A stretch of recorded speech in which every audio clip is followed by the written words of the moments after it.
Welcome children. Today I am going to say about కారక్. Okay, కారక్ అంటే తెలుగులో విభక్తులు అంటాము. విభక్తులు లైక్ గ్రామర్కి అది ఒక హార్ట్ లాగా అనమాట. విభక్తులు తెలియకపోతే మనకి ఒక సెంటెన్స్ ప్రిపేర్ చేయలేము. ఎవరైనా ఏదైనా చెప్పినా కూడా మనం అర్థం చేసుకోలేము. చెప్పాలనుకున్నది క్లియర్గా చెప్పలేము. కాబట్టి విభక్తులు అనేవి మనకి చాలా ఇంపార్టెంట్ గ్రామర్లో. జాగ్రత్తగా వినండి. डेफिनेशन చూద్దాం ఫస్ట్. संज्ञा या सर्वनाम के जिस रूप से वाक्य के अन्य शब्दों के साथ संबंध प्रकट हो उस रूप को कारक कहते हैं. నౌన్ కి ప్రొనౌన్ కి వాక్యంలో ఉండే మిగతా సెంటెన్స్ కి సంబంధం తెలియజేసేదే कारक. ఓకే, ఉదాహరణ से में पर ने को के ద్వారా के लिए కాకేకి ఇలాంటివన్నీ కూడా కారక్ అంటాము, విభక్తులు అంటాము. ఓకే, దీన్ని ఇంకొంచెం క్లారిటీగా చెప్పడానికి ఒక సెంటెన్స్ చెప్తాను, మీకు ఒక ఎగ్జాంపుల్ చెప్తాను.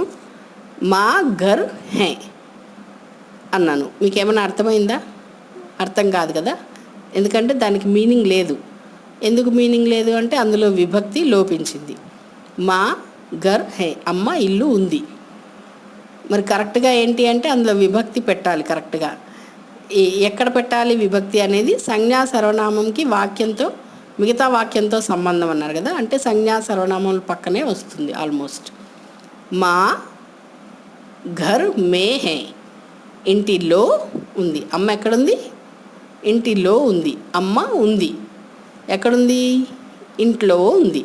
మా ఘర్ మే హే అని చెప్పేది అప్పుడే కరెక్ట్ మీనింగ్ మనకి అర్థమవుతుందన్నమాట. వృక్షు పత్తా గిరా, చెట్టు ఆకు రాలింది. వృక్షు సే పత్తా గిరా, చెట్టు నుండి ఆకు రాలింది. ఓకే, హమ్ ఎట్కిన్సన్ విద్యాలయ పढ़ते हैं. ఎట్కిన్సన్ విద్యాలయ మే పढ़ते हैं. హమ్ ఎట్కిన్సన్ విద్యాలయ మే పढ़ते हैं. ఈ విభక్తులు ఎప్పుడైతే లోపిస్తాయో ఆ వాక్యానికి మీనింగ్ అనేది ఉండదన్నమాట. కరెక్ట్గా మనం ఏం చెప్పాలనుకుంటున్నామో అది చెప్పడానికి ఛాన్స్ ఉండదు. కాబట్టి ఈ విభక్తులు ఏంటి, వాటి చిహ్నాలు ఏంటి, జాగ్రత్తగా వినండి. ఓకే, हिंदी में कितने प्रकार के विभक्ति होते हैं? हिंदी में कारक कितने प्रकार के हैं అంటే हिंदी में कारक 8 प्रकार के हैं. कारक 8 प्रकार के हैं. ఓకే, ఇక్కడ కారక్ 8 టైప్స్ ఆఫ్ కారక్, వాటి చిహ్నం చాలా క్లియర్గా ఇచ్చాము. చూడండి అమ్మా, మనకి తెలుగులో ప్రథమ విభక్తి, ద్వితీయ విభక్తి, తృతీయ విభక్తి అలా ఉంటాయి కదా, అలాగే ఇక్కడ కూడా కర్తాకారక్, కర్మకారక్, కరణకారక్, సంప్రదాన, అపాదాన, సంబంధ, అధికరణ, సంబోధన కారక్, ఇవన్నీ కారక్ విభక్తులు. వాటి చిహ్నాలు చూడండి. కర్తాకారక్ నే, కర్మకారక్ కో, కరణకారక్ సే, संप्रदान कारक को के लिए, अपादान कारक से, अपादान कारक, करण कारक both are same, both symbols are same, से करण कारक से, अपादान कारक కూడా से. వాటి డిఫరెన్స్ ఏంటి అనేది ముందు చెప్తాను. ఓకే, సంబంధ కారక్ का के की, अधिकरण कारक में पर, संबोधन कारक, సంబోధన కారక్ హే ఓ అరే. వీటిని ఇవన్నీ కారకులు, కారక్ గుర్తులు, కారక్ చిహ్నం అనమాట, సింబల్స్ ఆఫ్ కారక్. ఓకే, నెక్స్ట్ ఇక్కడ పాయింట్ వైజ్గా చూసుకుందాము మనం ఒక్కొక్కటి. कर्ता कारक, फर्स्ट वन इज कर्ता कारक, राइट. संज्ञा के जिस रूप से काम करने वाले का बोध हो, దేని ద్వారా అయితే పని చేసే వాళ్ళ గురించి చెప్పబడుతుందో దాన్ని కర్తాకారక్ అంటాము. ఎగ్జాంపుల్ చూసుకుంటే రామ్ నే భోజన్ కియా, ఒక పని చేయడం జరిగింది. ఇక్కడ ఎవరు చేశారు?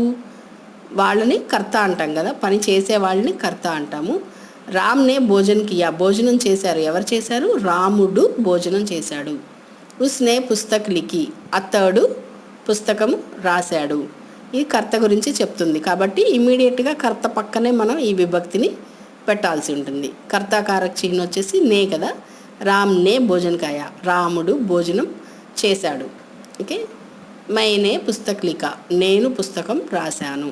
ఓకే, ఈ రకంగా కర్తకు పక్కనే వచ్చేది కర్త కారక్ చిహ్న అనమాట. ఓకే, తర్వాత కర్మ కారక్. కర్మ అంటే ఒక పని పైన ఒక పని ఎవరు చేశారో వాళ్ళ గురించి చెప్పేది కర్తకారక్. ఇక్కడ చేసిన పని ఫలితం ఎవరిపైన పడుతుందో అది కర్మకారక్. చేసిన పని యొక్క ఫలితం ఎవరిపైన పడుతుందో అది కర్మకారక్. జిస్ పర్ క్రియా కే వ్యాపార్ కా ఫల్ పడతా హై. క్రియ అంటే పని, ఒక పని యొక్క ఫలితం ఎవరిపైన పడుతుంది దాన్ని కర్మకారక్ అంటాము. ఎగ్జాంపుల్, రామ్నే రావణ్కో మారా.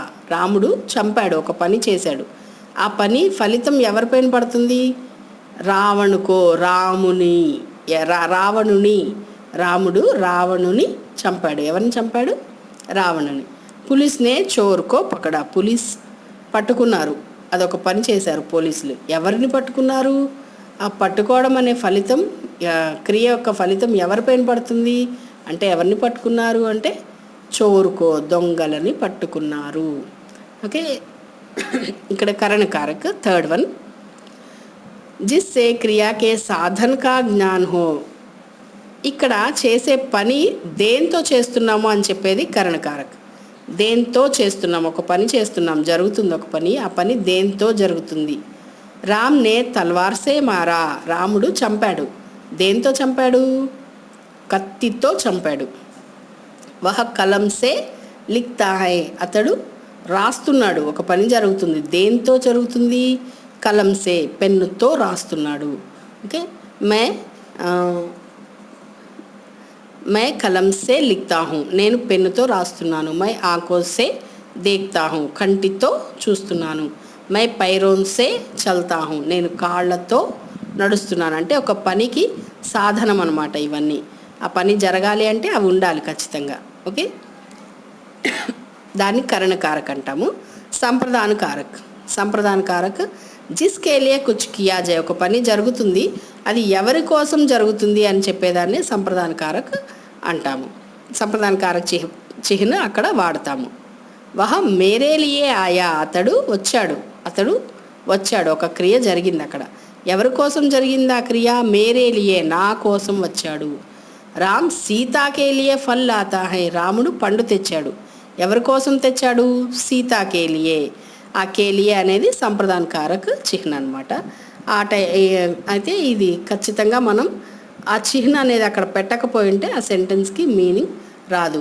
పని జరుగుతుంది, ఆ పని ఎవరి కోసం జరుగుతుంది చెప్పేదాన్ని సంప్రదాన కారక్ అంటున్నాము.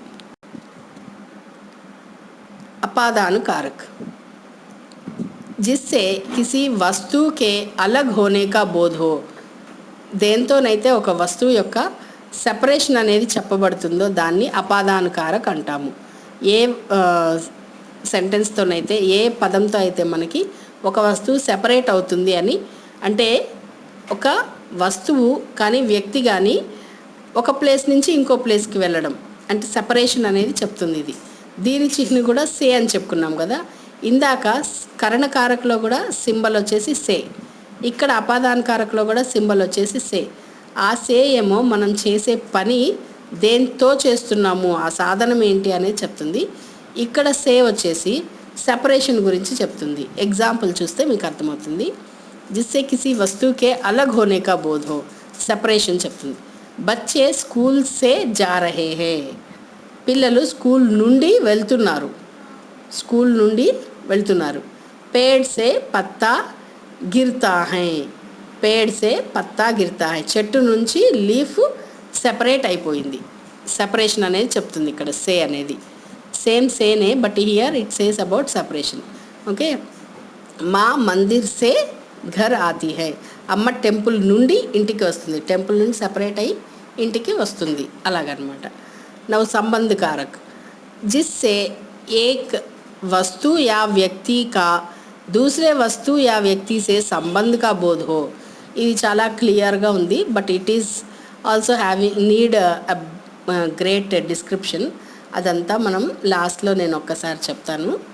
ఫస్ట్ అయితే మీరు ఇదంతా అర్థం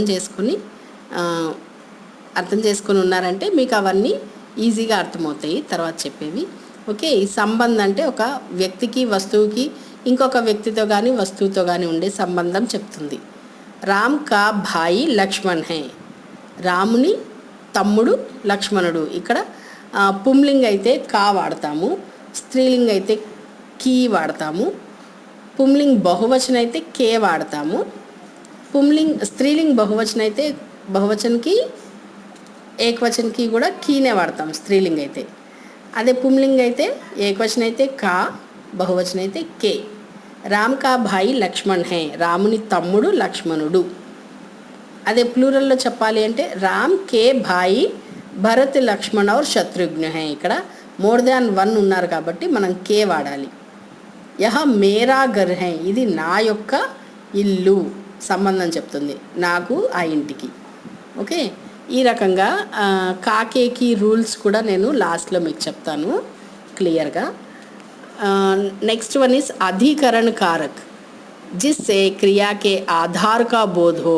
ఒక పని చేస్తున్నప్పుడు దాని సపోర్ట్, దేని సపోర్ట్తో చేస్తున్నాము ఆ పని అనేది చెప్తుంది. మై కక్షా మే పడతా హూ, నేను చదువుతున్నాను. ఎక్కడ చదువుతున్నాను? స్కూల్లో చదువుతున్నాను. మేరీ కితాబ్ మేజ్ పర్ హై, నా పుస్తకము టేబుల్ పైన ఉంది, దానికి ఆధారం అన్నమాట. మా ఘర్ మే హై, అమ్మ ఉంది, ఎక్కడుంది? ఇంటిలో ఉంది. ఈ రకంగా ఒక పని యొక్క ఆధారము, అదే ఆ సెంటెన్స్లో మనకి ఆధారభూతమైన దాని గురించి చెప్తూ ఉంటుంది. దాన్ని అధికరణ కారక్ అంటాము. సంబోధన కారక్, సంబోధన కారక్ అంటే ఇక్కడ సంబోధించడం. జిస్సే సంబోధన కా బోధ్ హో. హే రామ్ శ్యామ్ కో మత్ మారో, అరే రామా శ్యామ్ని కొట్టొద్దు. అరే భాయ్ తుమ్ క్యా కర్ రహే హో, అరే భాయ్ ఏం చేస్తున్నావు అని చెప్పి. అంటే ఇక్కడ ఎక్స్క్లమేటరీ మార్క్స్ మనం యూజ్ చేస్తాము. హే, ఓ, అరే, ఇవి ఆశ్చర్యార్థకం అంటాము. ఆశ్చర్యార్థకం అంటే ఆశ్చర్యాలు లేదా లోపల ఫీలింగ్స్ ఎప్పుడైతే సడన్గా బయటకు వస్తాయో అలాంటివి తెలియజేసేటప్పుడు మనం దీన్ని ఎక్కువగా వాడుతూ ఉంటాం అన్నమాట. Thank you.